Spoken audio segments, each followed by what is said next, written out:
So let's begin our discourse on genetics. And we're going to start with Mendelian genetics, most basic kind of understanding. And it comes back to this idea that about 160 years ago, Mendel, with some of his brilliant work with peas, kind of figured out the basic principles for heredity. So what really is going on that we pass off traits from the parents to the offspring? And at the time, there were two debated hypotheses. One, that there was some kind of genetic material from both parents that blended together, right? And you can see examples of this in nature, and we'll look at some and explain it from a gene level. But this idea that the traits would blend like you blend blue and yellow paint to make green paint.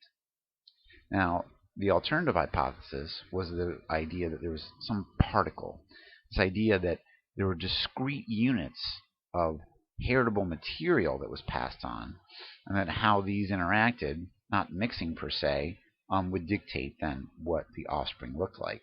And ultimately, this is more true to what we know works now. The idea that those heritable units, those discrete units, those particles, are actually genes. So Mendel was one of the forerunners in this, and again, this was about 160 or so years ago that he was working on this. So he had no idea what a gene was. We didn't know what DNA was. We knew there were things as cells, but not much more than that. So he took a very quantitative approach and was absolutely meticulous in his experiments. He picked an excellent model organism, pea plant, and he looked at characteristics such as flower color and the variance of that called traits. What we're going to see is that characteristics are also going to become what we think of as a locus, and the traits are going to be alleles. He could control the mating of the plant by controlling the pollen, moving it between the flowers.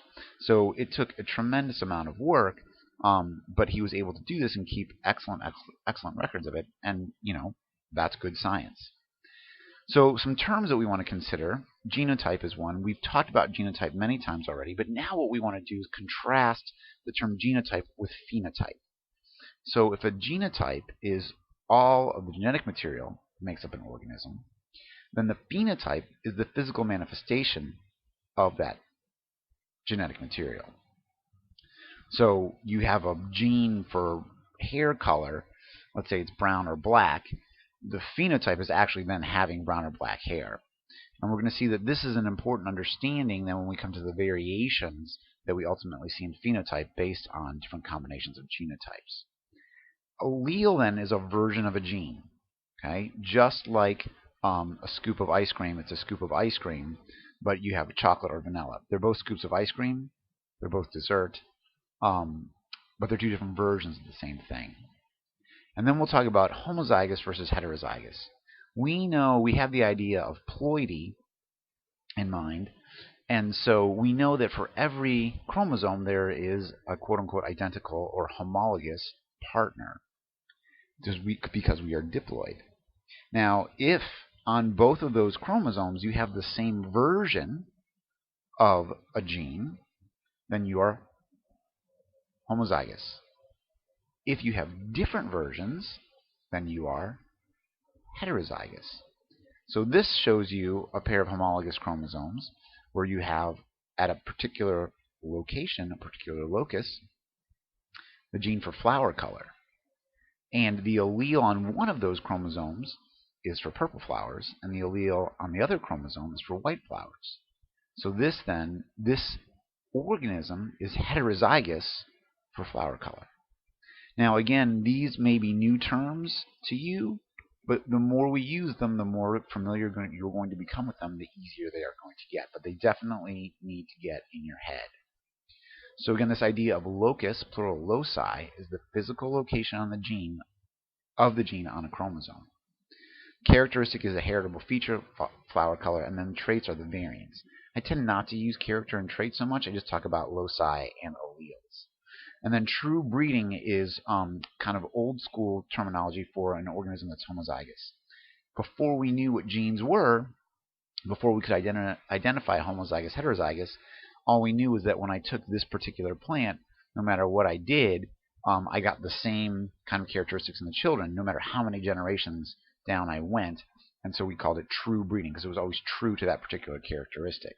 Well, in fact, now we can call that it's homozygous for a particular trait, and as long as you keep inbreeding it, you don't introduce a new allele, and so you keep seeing the same trait again and again. So let's look at some of Mendel's basic experiments and looking at flower color in peas. So what he found was in the paternal generation, the pea generation, of true breeding plants, he had a purple true breeding and a white true breeding. If you were to cross them, the F1 or filial generation are all called hybrids, right? They're a combination of the two different characteristics, but they all were purple.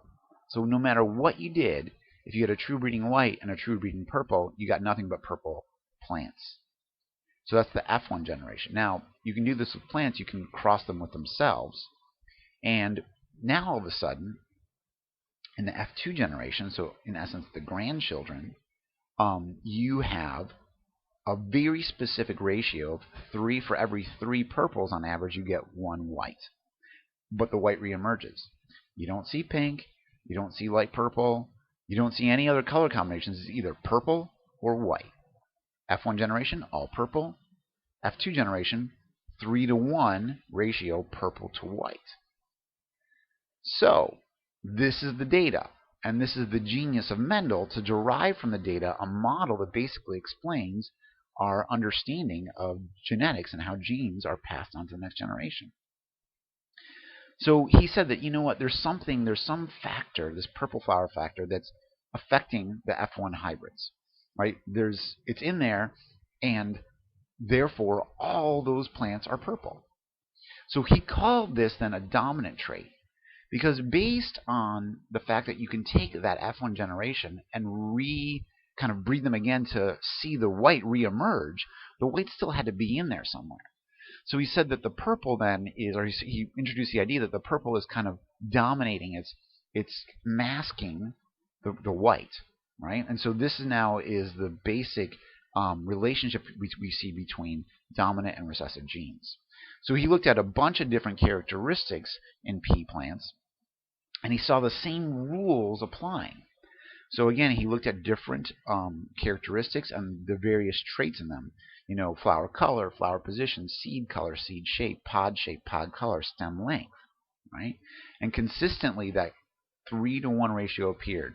So there's something going on here, some mechanism that is moving these quote-unquote particles around in a consistent manner.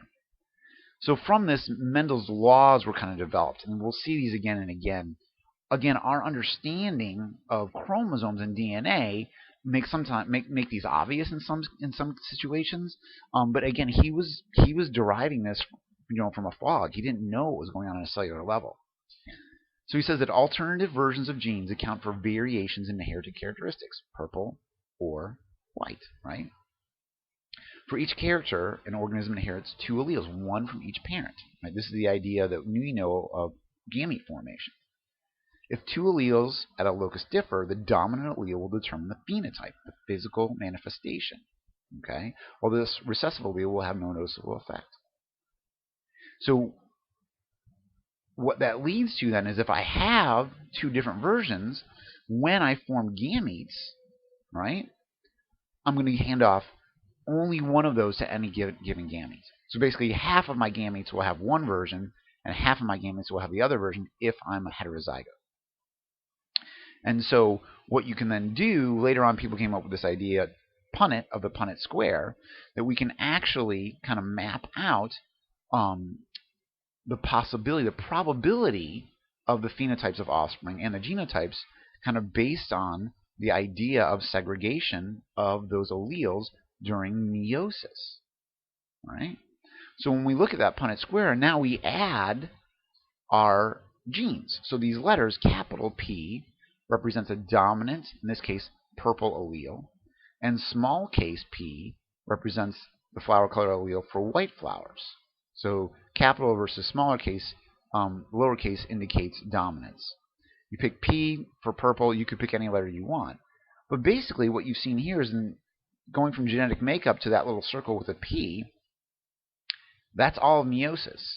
But a purple flower, a true breeding purple flower, only has big P to give. So all of its alleles are going to be big P, right? Just like the white flower if it's true breeding. Now, when you combine them, then you get a purple flower in the F1 generation that's big P, little p.